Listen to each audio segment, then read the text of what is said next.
स्कूलों में से बहुत ही नामवर शख्सियत उभरी हैं अपनी आइडियोलॉजी से बालातर उठ के, चाहे वो जमात इस्लामी थे, चाहे अहले हदीस थे, चाहे एम्प्लॉइज थे, चाहे टीचर्स एसोसिएशन थी, चाहे नौजवान थे। उन्होंने नेशनल कॉन्फ्रेंस को तकरीबन 50 सीटें, पीडीपी को तोड़ फोड़ करके, पीडीपी लगता था लोगों को ये ख़त्म हो चुकी है, ये मुकाबला नहीं कर पाएगी। जो हमारी उर्दू ज़बान है, सरकारी दफातर में से उसको तकरीबन खारिज किया जा रहा है कि ये जो फलाए आम के 215 इंस्टीट्यूशन स्कूल्स को टेक ओवर किया, ये जम्मू कश्मीर की जो तालीमी इदारे हैं, जो यहाँ के हमारे इंस्टीट्यूशंस हैं, जो हमारी यहाँ की सकाफत है, उसमें एक और हमला है। मैं इसलिए सकाफत और जम्मू कश्मीर के तशक्कुस के साथ इसको जोड़ रही हूँ क्योंकि बहुत कम ऐसे स्कूल हैं FAT की तरह जो स्कूलों में इखलाकी इस्लामी तालीम के साथ जो रेगुलर एजुकेशन भी देते हैं। मतलब कोई आप किसी स्कूल का नाम नहीं ले सकते हैं जहाँ पर ये बैलेंस मेंटेन होता हो। और इन स्कूलों में से बहुत ही नामवर शख्सियत उभरी हैं और इसके साथ हज़ारों के तादाद में, मेरे ख्याल में कोई 50-60 हज़ार तो स्टूडेंट्स हैं, टीचर्स हैं, फैमिलीज़ हैं जो जुड़ी हुई हैं। तो इस तरह से इसको बंद कर, इसको टेक ओवर करना, पहले तो जमात इस्लामी के तमाम एसेट्स को टेक ओवर किया गया, उन पर बैन लगाई गई। और तभी उम्मीद थी कि यहाँ एक चुनी हुई सरकार आएगी, इलेक्शन होंगे, तो शायद ये जो हम पे ताबड़तोड़ हमले हो रहे हैं, हमारे तशक्कुस पे, हमारे हर इदारे पे, तो कहीं ना कहीं उसको वो रोकने में कामयाब हो जाएंगे। और शायद यही वजह है कि लोगों ने नेशनल कॉन्फ्रेंस को तकरीबन 50 सीटें, पार्लियामेंट में 3 मेंबर पार्लियामेंट दिए लद्दाख को लेके। तो पर अफसोस की बात है कि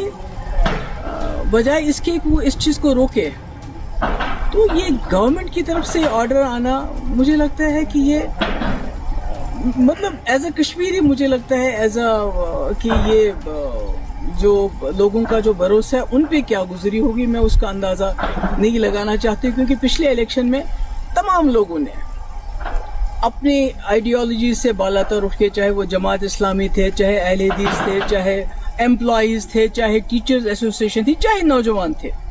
सब ने सोचा कि एक ही जमात को वोट देंगे ताकि ये जो तूफान आ रहा है हम पे मरकज की तरफ से, इसको शायद एक जमात रोक पाएगी, एक ही जमात रोक पाएगी। क्योंकि पीडीपी को तोड़ फोड़ करके, पीडीपी लगता था लोगों को ये ख़त्म हो चुकी है, ये मुकाबला नहीं कर पाएगी। तो ऐसे में ये होना, और अभी आपने देखा कुछ देर पहले जो हमारी उर्दू ज़बान है, सरकारी दफातर में से उसको तकरीबन खारिज किया जा रहा है। हमारी किताबों, हमारे जो सिलेबस है, जो करिकुलम है, उसमें जो है हमारे शेखुल आलम रहमतुल्लाह अलैह हैं, या हमारे अल्लामा इकबाल साहब हैं, या इसी तरह जो हमारे आगा शाहिद साहब हैं, उनको बिल्कुल उससे अलग किया जा रहा है। तो सरकार जो है खामोश है, और इस बार तो सरकार हिस्सा बन गई। आपको याद होगा 2016 और 17 में जब यहाँ बहुत हालात ख़राब हुए, पथराव रोके ना रुके, दिल्ली से इतनी बड़ी टीम आ गई, बड़े बड़े मिनिस्टर्स की, बड़े बड़े पॉलिटिशियंस की, और हुर्रियत के दरवाज़ों पे गई कि आप दरवाज़ा खोलिए, हमसे बात कीजिए, दरवाजे बंद कर दिए। यानी इतने हालात ख़राब थे। उस वक़्त मेरे ऊपर बहुत प्रेशर आया था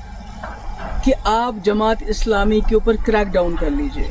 बैन कर लीजिए, इनको PSA लगा लीजिए, इनके एसेट सीज का जो अब हो रहा है, जो इस वक्त की सरकार इस वक्त कर रही है। मगर मैंने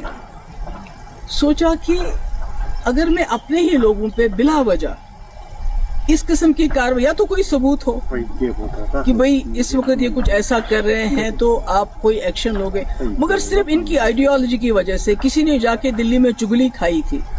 कि भाई वहाँ जो भी कुछ कर रहे हैं वो जमात इस्लामी के लोग कर रहे हैं, जो पथराव हो रहा है, जो मुल्क के मुखालिफ जो मुहिम चल रही है, वो सब जमात इस्लामी। और मैंने उस वक्त स्टैंड लिया, जैसे मैंने कठुआ में स्टैंड लिया। हालांकि मेरे पास अक्सरियत नहीं थी, हम PDP BJP सरकार में बने हुए थे। आज नेशनल कॉन्फ्रेंस के पास अपनी अक्सरियत है, उसके बावजूद वो इस किस्म के फैसले करती है। मुझे लगता है ये अफसोस के लायक है, और इसके बारे में क्या कहूँगी। वैसे तो लोग कहते हैं कि कहीं ना कहीं नेशनल कॉन्फ्रेंस और जमात इस्लामी का पुराने वक्त से चल रहा है कि जब शेख साहब मरहूम 77 में आ गए, उसके बाद जमात इस्लामी वालों के साथ क्या किया गया, किस तरह इनके घर चलाए गए, क्या क्या हमारी मुकद्दस किताबें भी नजर आतश की गई। उसके बाद 87 के बाद क्या किया गया, जो फलायम ट्रस्ट के टीचर है उनको कैसे पब्लिक सेफ्टी एक्ट लगाया गया, और आज 2025 में अब इनके जो स्कूल थे, जो लोगों के गरीब बच्चों को, क्योंकि आपने देखा कि सरकारी स्कूलों में जो चीज़ कमी है वो ये स्कूल पूरी करते थे, जिनका कोई नहीं होता था और कम फीस लेके ये तालीम देते थे। तो आज इन्होंने इतना बड़ा सिस्टम जो एक बना हुआ है उसको एक हिसाब से तबाही के दहाने पे पहुंचा दिया है। कई घर इसके साथ वाबस्ता है, कई टीचर, सबका मुस्तकबिल जो है। मैम, आपने एजुकेशन मिनिस्टर मजीद मुनफरिद और दिलचस्प वीडियोस के लिए हमारी YouTube चैनल जरूर सब्सक्राइब करें।